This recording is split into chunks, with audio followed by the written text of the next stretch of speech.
I guess we will be doing another commentary video, ladies and gentlemen. Let's get right on going. Anyway, here's a picture of an owl. Now here's a video of an owl.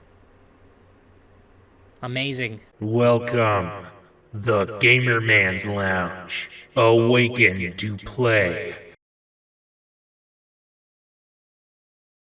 Hopefully everything is going well for you guys. As for me, welcome to the Gamer Man's Lounge, and there has been some very interesting stuff worth talking about because, hey, it's great video content, and bada bing, bada boom. So let's get right on going to, of course, a very unique twist on a commentary where I get to talk about some stuff. It's going to be a story time, and it's also going to be food reviews. That's going to be insane. Now, where do I go ahead and get started? Oh, right. Okay, so let's go ahead and talk about me getting a projector screen, because the projector screen I previously had was a pain in the ass to fucking hang on a surface because it would not fucking stick. An issue that happened back at the old house before I had to move into the new house. I ran into a complication which absolutely sucks, because my projector's been sitting around here collecting dust from left and right, and I'm in needing of, like, a new projector screen because it's a pain in the ass to hang up, and what's the fucking point of having this fucking projector screen when I can't even fucking hang it up? However, I did accidentally get a hold of a 100-inch projector screen, which was too big for my room. However, this was something that I could have hooked up outside.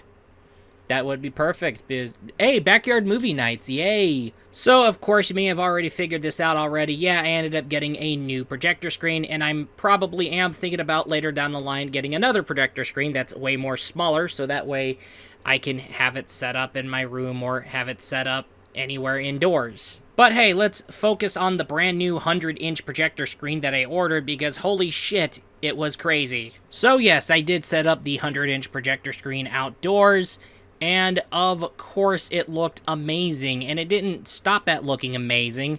However, the projection screen, the screen that you project towards, is basically, yes, you can project from both sides. It has like a front and back projector screen, and of course, while you're watching something from the front, or wait, hear me out. So you don't have to worry about people getting in the way of the projector light and blocking the movie view. You can put the projector behind the screen, and then from the other side, just make sure you flip the projection image to prevent the mirroring, and that should definitely work.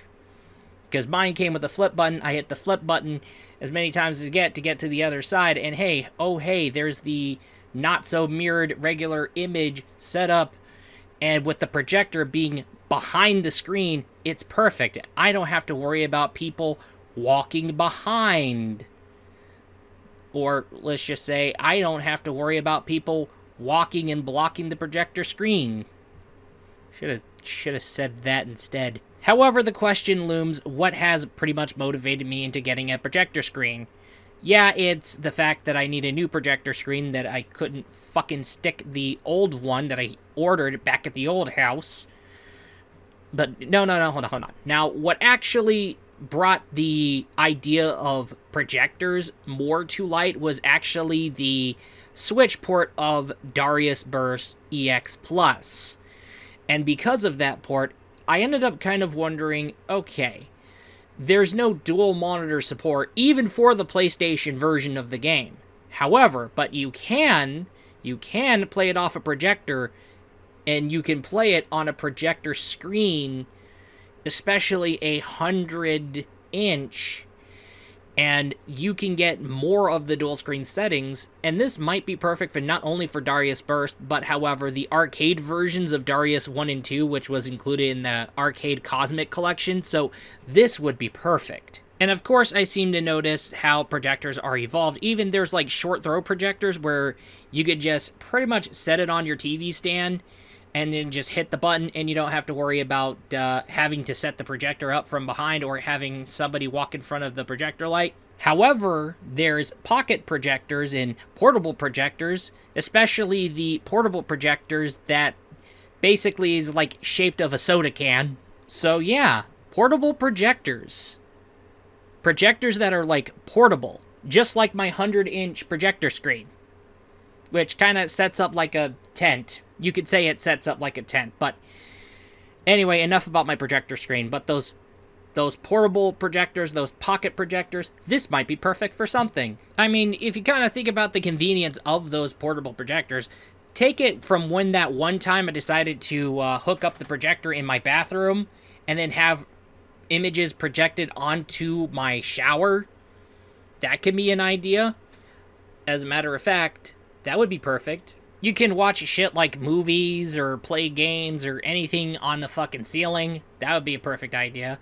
You can basically have like some cool decorative stuff, like some stock video play. Like you could have it like, when there's no window there, you could have it up and there would be like a window. That'd be crazy.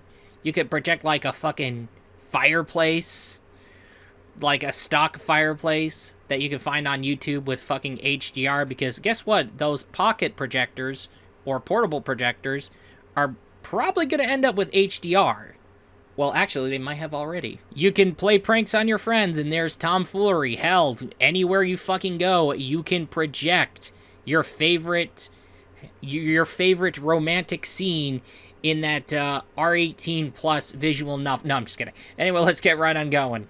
However, now let's get right on talking about my 100-inch projector screen. Yes, it can project from front and back because guess what? Both sides can allow you to project. And of course, the projection screen goes pretty much... is transparent the word? Oh well. But yeah, there's a projectable surface in front and back. Also, whatever you project from one side will project from the other side. So, like I said, you can hook this projector from behind and then just flip the image horizontally and then go to the other side and then pretty much watch your movie from that other side without having to worry about someone blocking the view or blocking the light that pretty much projects your image. Hopefully, you'll get an understanding of what's been going on. And that was something that I did. I had the projector set up and lit up from behind, and I went to the other side and then pretty much flipped the image horizontally, which is something that I did. Now the video stuff, now from perspective, it was bright as hell, and considering how dark it was especially, but hey, my projector like glowed bright as hell. However, video evidence of that, which I will go ahead and put in there, I got video and images of the projector screen and my projector being in action. So here you go. And of course, the stuff is going to be coming from my camera on my phone. So I do want to go ahead and warn you, it's not a 60 frames camera when it comes to my smartphone camera. Anyway, let's get right on going. Now, however, my projector allowed me to play video and image files from a flash drive. So this is what I did. I grabbed a flash drive, grabbed multiple like gameplay footage of Genshin Impact. There's G-Darius HD. There's Quake. There's Escaluda 2. There's Akai Katana. There's Virtua Fighter 5 Final Showdown that I had footage of those games loaded onto my flash drive. And I decided to go to town and did some example or did some test stuff. And of course, the image and video examples you could see. But however, my projector has been doing a good job. But however, this projector screen amazed the crap out of me. And it's perfect for movie nights from left and right. I can just set up that projector screen on the ground, lift the spirits up, and then go to town. Bada bing, bada boom. Hip hip hooray. However, I did it without ever having to set anything on the ground and lift anything up. So what I ended up doing was set it up with the projector screen standing, without ever having to basically move it to the ground and lift it up, which probably created an issue, which I'll get to later. However, what's absolutely more recommended is pretty much getting your projector screen set up and then just go and lift the projector screen from the ground as soon as you get stuff set up and then get things grounded, more grounded. Ground that motherfucker for like 2 hours. No TV. No, that thing is the TV. You get to become the TV. Jokes aside, I set it up while the projector screen was standing, which was probably a less recommended way of setting up that projector screen, but hey. But like I said, the projector screen kind of sets up like a tent because you have those little pipes from left and right, and you set that up, and then you have that little cloth you just slip in, and that kind of works. Kind of similar as if you were to basically set up a tent, right? Yeah. And I had the projector screen set up all by myself. I didn't even have a partner help me. That day where I was playing around with my 100-inch projector screen was a great day, and then the next day I woke up sore like a motherfucker. So sore that every time I get up off the bed, I would face some severe body aches. It felt like kind of like a sharp pain. I had to go and put some goddamn muscle relaxer creams like Bengay. It was Bengay, and then I had to go figure out trying out Tiger Balm. That was when I realized not only did I overdid things, probably when I was setting up the projector screen, but throughout the past days before I had that day where I played around with the projector screen, I was basically overdoing everything from left and right. And because I pretty much overexhausted myself, this was where we had the body aches and the aching back pains from left and right come in. And of course, I had to go take some rest from left and right. It took days and days of rest. It took let's just say it took a full weekend and then half a week for me to start getting better the way that I was. I was like, holy crap. I was aching like a motherfucker. So, moral of that part of the story, don't overdo yourself. Anyway, let's get right on going to food reviews. Because past months, even leading up to the end of 2021, I decided to go ahead and take a look at a couple of food products worth reviewing. One being miso soup and the other involving yakisoba noodles. First off, let's review the miso soup. Now, the miso soup basically offers you 20 servings, and what that means is basically 20 bowls of miso soup in an instant, and it's coming from the brand Miko brand, which has been a thing since 1662. Yay, you read the packaging from left and right. Yes, I have images that I took of the product as well as the yakisoba. So yeah. Now, there is basically 5 toppings.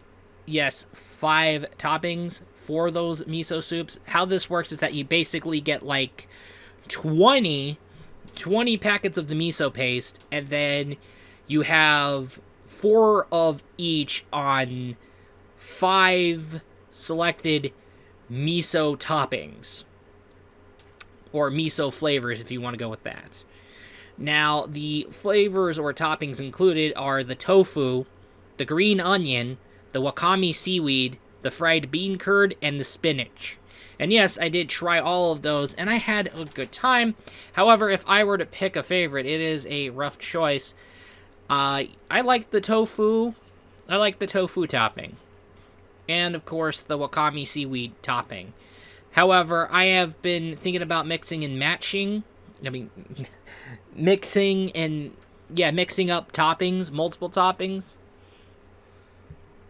I don't know why I said mix and match. Goodness gracious. But anyway, so yeah, it'll make you like 20 bowls. You get like 20 packets of the miso paste, and then you get like 4 of the tofu topping, 4 of the green onion, 4 of the fried bean curd, 4 of the wakame seaweed, and 4 of the spinach, which is basically how it works. And however, the miso soup setup is pretty much simplistic. And of course, yes, you are making like small bowls. So you can see the packets here. So yeah, they kind of separated, for 4 each, they separated like 4 packets of the miso paste for each of the 4 of the toppings included. Hopefully, here's an image example that shows you what came out of the package, and here's a footage of me unboxing it. Luckily for me, I got footage of me unboxing that motherfucker. And yeah. And of course, the setup is entirely simplistic. As soon as you get your stuff set up from left and right, like, yes, you just pour in your miso paste while the water is boiling. Okay, so while your water is boiling, you get out the miso paste. Then you put in the freeze-dried toppings, and then when the water is done boiling, you just get a hold of that boiling water, and of course, you just pour that boiling water. I believe it would be, shall we say, like, it makes like pretty much small bowls of that miso soup. But however, if you want to go ahead and make like something, because I remember from reading the instructions, it kind of made you like a small bowl, not too small bowl of it. But if you want to use like 2 packets of, I ended up from time to time again using like 2 packets of the topping that I wanted, and then kind of like use 2 packets of the topping, and then pour in the boiling water, and then basically I get me more miso soup out of it. So of course you just got to remember, you just got to multiply the required amount of boiling water by 2. Multiplication, people. Use multiplication. Now, I love the tofu. I enjoyed the hell out of the... I tried all of the flavors, and of course they're good. And it was like a rough choice, a very much rough choice. But however, they all tasted great. They all tasted amazing. My favorite would be the tofu and the wakame seaweed. That would be pretty cool. I enjoyed those 2 flavors more. However, would I recommend the miso soup? Absolutely recommend the miso soup. It was amazing flavor throughout. The setup is far more simplistic than ever. You just need hot water, boiling water, and just let the soup cool and go to town. Now let's go ahead and review the yakisoba, which is from the brand Orafuku. Basically how that works is that you basically go ahead and fry your veggies, and then fry your meats and proteins, and then basically just get those noodles cooked up and separated, and then pour in the yakisoba sauce, mix it all together. When it's done, serve and enjoy from left and right. So yes, there is a kit that includes yakisoba noodles and yakisoba sauce, but however, it'll give you 2 yakisoba plates, which as a result, you will have 2 packs of the yakisoba noodles and 2 packs of the yakisoba sauce. As a matter of fact, the yakisoba sauce I'll get into later. However, I did get the yakisoba set up, and I did have some there's some issues, but however, on the bright side, it came out good. It was damn well delicious. And yes, the yakisoba noodles is just great.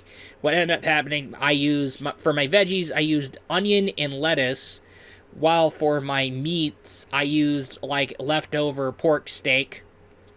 And because I used the leftover pork steak, okay, perfect. This is a perfect combination. The onion, lettuce, and then you have the pork steaks. Hell yeah. And then, yes, I did. There was some situations that I got myself into, not related to cooking the yakisoba. I knocked shit down. And, yeah, from left and right. I ended up knocking shit down because I was basically cooking things in the dark. Don't ask why, but don't cook things in the dark. Please don't cook in the dark. I had to do it because I had no choice to do it because something happened, and hey, it is what it is. No, I didn't have my electricity turned off. I did pay the electricity bill. The electricity bill has been paid. All right, calm down. What happened is that a couple of light bulbs were dying out of nowhere. Just straight up, they would work for like a few weeks, or let's just say they'll work for a couple of months and then they die for some reason. Because apparently light bulbs today, it is what it is. But hey, let's focus right on to the yakisoba. The yakisoba noodles tasted fantastic. It was great, a fantastic taste.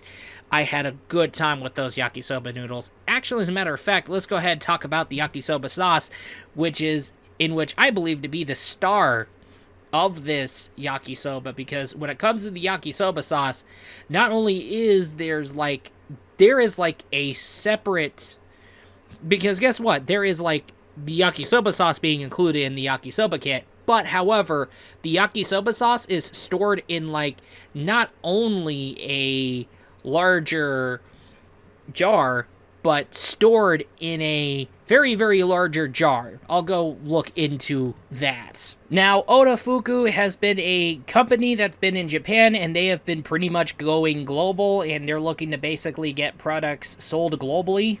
Oh, pardon, Odafuku.